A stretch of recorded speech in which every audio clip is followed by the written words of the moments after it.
Assalamualaikum warahmatullahi wabarakatuh. Alhamdulillah wa syukurillah wa ni'matillah wala haula wala quwwata illa billah. Nah, para pemirsa beriman yang dirahmati oleh Allah, semoga kita semua nantiasa selalu dalam lindungan Allah Subhanahu wa taala dan kelak mendapat syafaat dari baginda agung Rasulullah Muhammad sallallahu alaihi wasallam, sehingga dalam kehidupan kita bisa selamat di dunia sampai di akhirat. Amin amin ya rabbal alamin.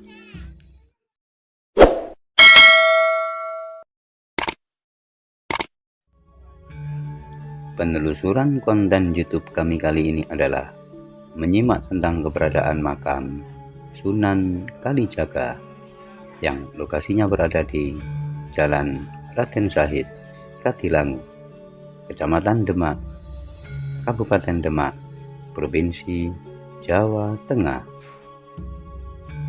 Sunan Kalijaga adalah seorang tokoh Wali Songo, dikenal sebagai wali yang sangat lekat dengan Muslim di Pulau Jawa karena kemampuannya memasukkan pengaruh Islam ke dalam tradisi dan budaya Jawa. Sunan Kalijaga diperkirakan lahir pada tahun 1450 di Tuban dengan nama lahir Raden Said. Beliau adalah putra dari Tumenggung Wilwatikta dengan Dewi Nawang Arum. Menurut sejarah, Sunan Kalijaga memiliki 3 orang istri, yakni Dewi Sarah, Siti Zainab, dan Siti Hafsah. Dari pernikahannya dengan Dewi Sarah, beliau memiliki 3 anak, yakni 1. Raden Umar Said atau Sunan Muria, 2. Dewi Rukaya, dan 3. Dewi Sofia. Sementara itu, dari pernikahannya dengan Siti Zainab, anak dari Sunan Gunung Jati, beliau dikaruniai 5 anak, yakni 1. Ratu Pembayun, 2. Nyai Ageng Panega, 3. Sunan Hadi, 4.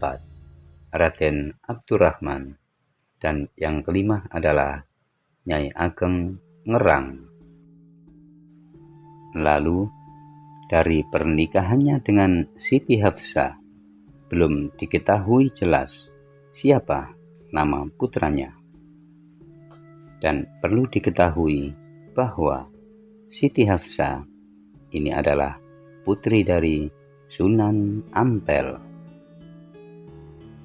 Sunan Kalijaga dikenal mempunyai banyak guru, dan diantaranya adalah sebagai berikut. 1. Sunan Bonang, 2. Syekh Siti Jenar, 3. Syekh Sutabaris, 4. Sunan Gunung Jati. Menurut cerita, sebelum menjadi Wali Songo, Raden Said adalah seorang perampok yang selalu mengambil hasil bumi di kerajaannya, merampok orang-orang kaya. Hasil curian dan rampokannya itu akan dibagikan kepada orang-orang yang miskin. Suatu hari, saat Raden Said berada di hutan, ia melihat seorang kakek tua yang bertongkat. Orang itu adalah Sunan Bonang.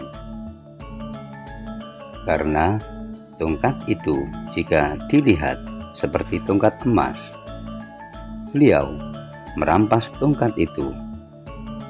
Katanya, hasil rampokan itu akan dibagikan kepada orang yang miskin.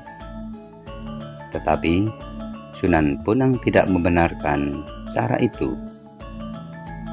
Kanjeng Sunan Bonang menasihati Raden Said bahwa Allah Subhanahu wa Ta'ala tidak akan menerima amal yang buruk.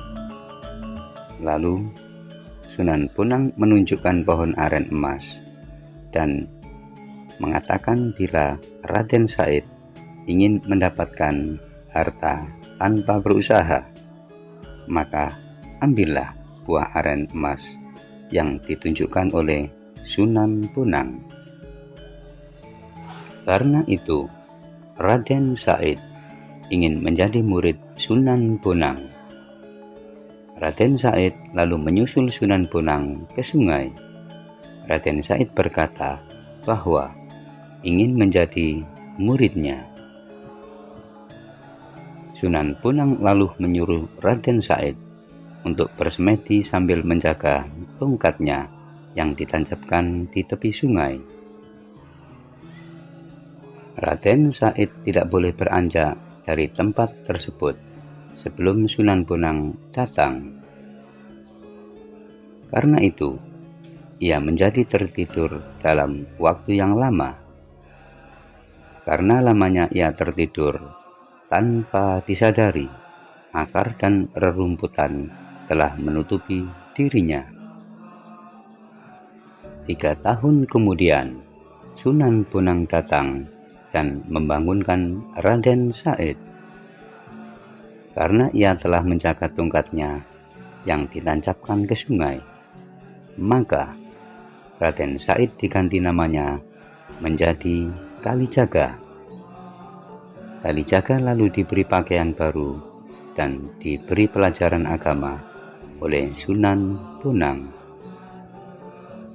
Kalijaga lalu melanjutkan dakwahnya dan dikenal sebagai Sunan Kalijaga. Dalam berdakwah, ia punya pola yang sama dengan mentor sekaligus sahabat dekatnya, Sunan Bonang. Paham keagamaannya cenderung sufistik berbasis salaf, bukan sufi panteistik atau pemujaan semata. Beliau juga memiliki kesenian dan kebudayaan sebagai sarana untuk berdakwah. Sunan Kalijaga sangat toleran pada budaya lokal.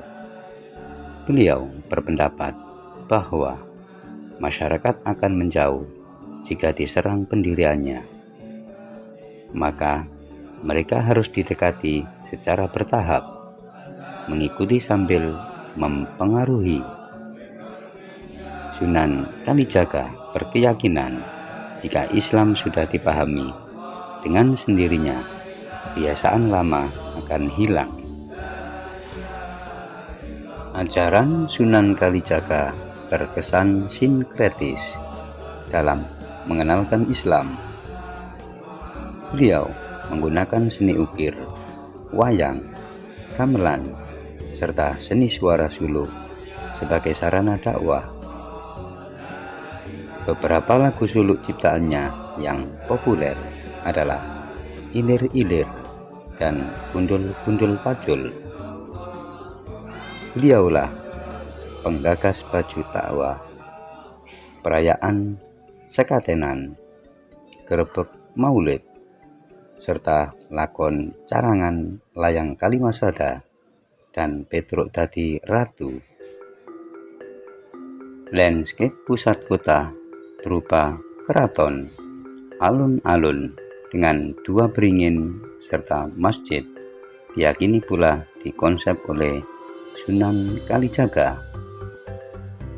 Metode dakwah tersebut sangat efektif.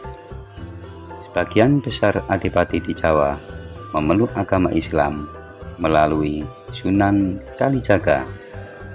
Di antaranya adalah Adipati Pandanaran, Kertasura, Kebumen, Banyumas, dan Pajang. Masa hidup Sunan Kalijaga diperkirakan mencapai lebih dari 100 tahun, yakni sekitar pertengahan abad ke-15 sampai akhir abad ke-16. Dengan demikian, beliau juga telah mengalami masa akhir dari kekuasaan kerajaan Majapahit, tepatnya pada tahun 1478.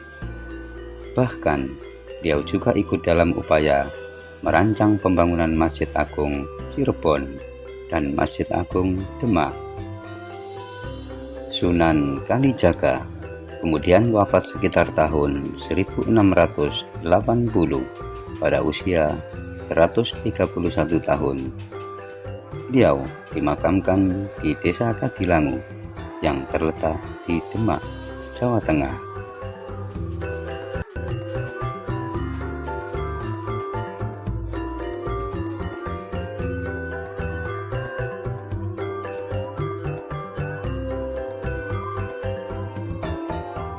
Demikian penelusuran konten YouTube kami kali ini yang menyimak tentang keberadaan makam Sunan Kalijaga yang lokasinya berada di Jalan Raden Syahid, Kadilangu, Kecamatan Demak, Kabupaten Demak, Provinsi Jawa Tengah.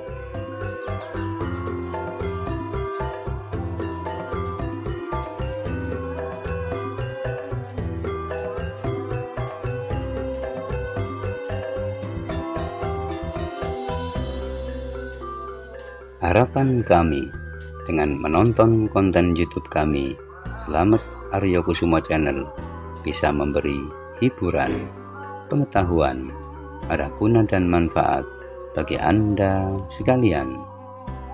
Dan sudilah kiranya bagi para pemirsa beriman sekalian untuk memberikan dukungan kepada channel kami dengan cara memberikan subscribe, like, komen, dan share, serta aktifkan tombol lonceng agar pemirsa beriman sekalian dapat mengikuti perkembangan konten-konten yang ada di channel kami, sehingga channel kami dapat berkesinambungan dan berkembang dengan lebih baik lagi. Wabillahi taufik wal hidayah waridho wal inayah. Wassalamualaikum warahmatullahi wabarakatuh.